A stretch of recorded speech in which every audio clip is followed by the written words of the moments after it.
میں منتظر تھی کہ کب رخصتی کا شور اٹھے گا، تبھی میرے ساس آگے بڑھ کر امی کے کان میں کچھ کہنے لگی تھی۔ میں ان دونوں کو بہت غور سے دیکھ رہی تھی۔ امی میری ساس کی بات سن کر بہت زیادہ پریشان سی ہو گئی تھی۔ وہ جلدی سے ابو کے پاس چلی گئی تھی۔ میرا دل اچھل اچھل کر حلق میں آنے لگا تھا۔ مجھے سمجھ نہیں آ رہا تھا کہ آخر وہاں ہو کیا رہا ہے۔ امی ابو کے پاس کھڑی کچھ کہہ رہی تھی۔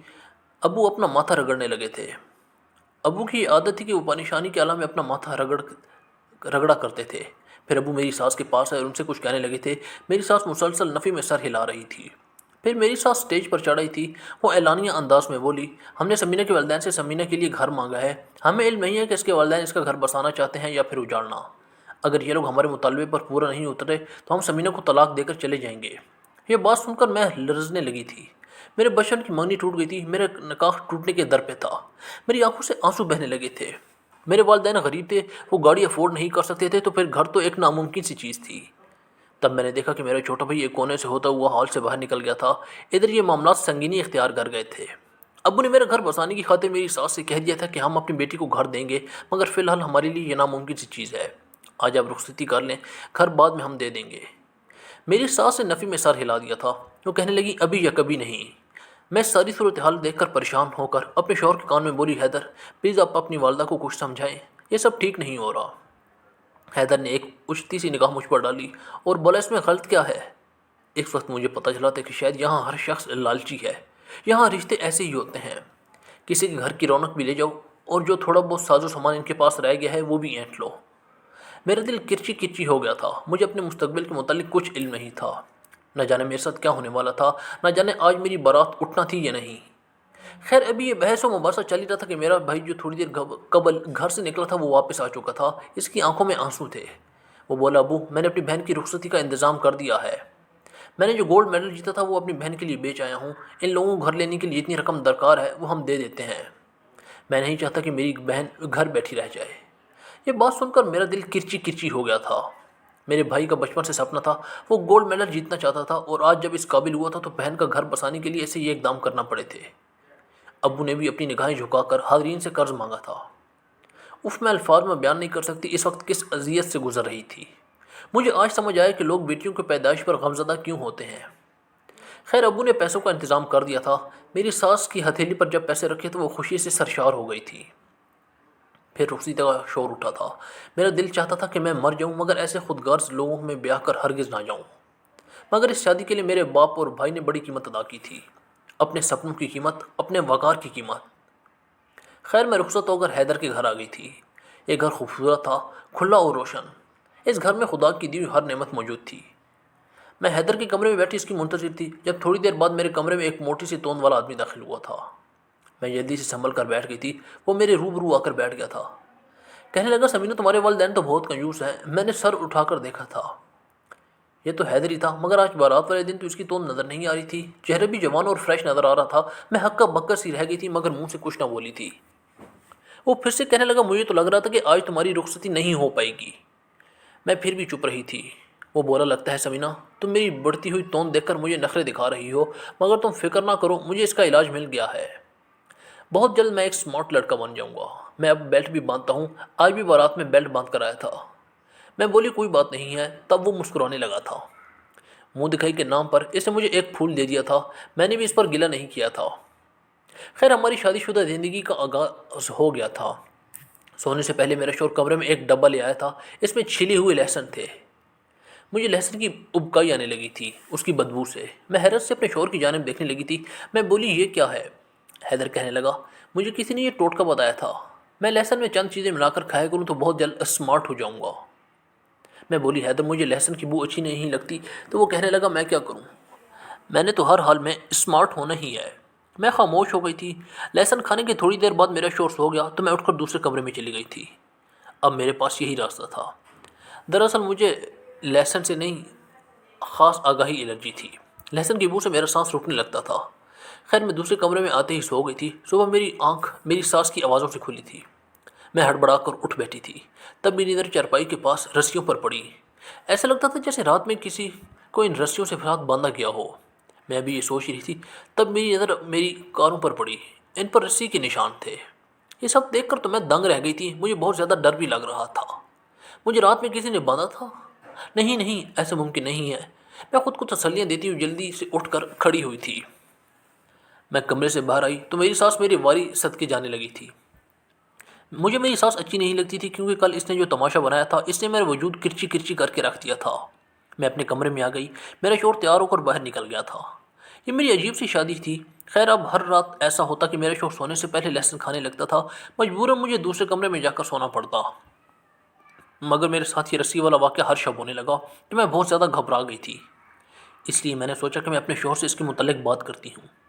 میں بولی، حیدر آپ کو تو علم ہے کہ میں آپ کے سونے کے بعد دوسرے کمرے میں چلی جاتی ہوں کیونکہ لہسن کی بدبو مجھے سانس لینے میں دشواری ہوتی ہے۔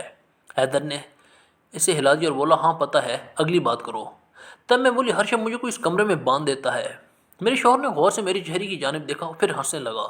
وہ بولا، کچھ اور؟ میں بولی، حیدر میں بہت خوفزدہ ہوں۔ وہ کہنے لگا، سمینہ اب تو میں بھی خوفزدہ ہو گئی ہوں، تم اپنے پاس سے کیسی کیسی کہانیاں گھڑ لیتی ہو۔ اللہ کی امان، میں جانتا ہوں تم یہ سب اس لیے کر رہی ہو کیونکہ میں تمہیں پسند نہیں ہوں۔ میں نے جلدی سے نفی میں سر ہلایا اور بولی، نہیں حیدر ایسی کوئی بات نہیں ہے۔ وہ کہنے لگا، بس بس، میں سب جانتا ہوں۔ تم مجھے یہ بتاؤ، ہماری شادی کو 1 ہفتہ ہو گیا ہے، تمہاری طرف کوئی خوشخبری ہے کیا؟ مجھے حیدر سے اس قسم کی سوال کی توقع نہیں تھی۔ میں بولی، حیدر جب ایسا کوئی بھی معاملہ ہوا تو سب سے پہلے آپ کو ہی بتاؤں گی۔ حیدر کے ماتھے پر بل پڑ چکے تھے۔ وہ بولی، کیوں سمینہ، ابھی تک تم نے مجھے وارث کی خبر کیوں نہیں سنائی؟ تم میں کسی چیز کی کوئی کمی تو نہیں؟ میں حیدر کی بات سن کر کپ کپا گئی تھی۔ میں بولی، اللہ نہ کرے کہ ایسا ہو، میں بالکل ٹھیک ٹھاک ہوں۔ حیدر پھر سے کہنے لگا، مجھے اپنا وارث چاہیے۔ اتنا کہہ کر وہ کمرے سے نکل گیا تھا۔ میں سوچنے لگی تھی کہ حیدر کی ایسی کون سی جائیداد ہے جو اپنے وارث کے نام کرنے کے لیے مرا جا رہا ہے۔ میرا شوہر بہت ہی زیادہ بے حس تھا۔ جب سے ہماری شادی ہوئی تھی اس نے ایک جملہ بھی ہمدردی کا نہیں بولا تھا۔ اس نے کوئی ایسی بات نہیں کی تھی جس سے میں یہ محسوس کر سکتی کہ حیدر کے سینے میں پتھر نہیں دل ہے۔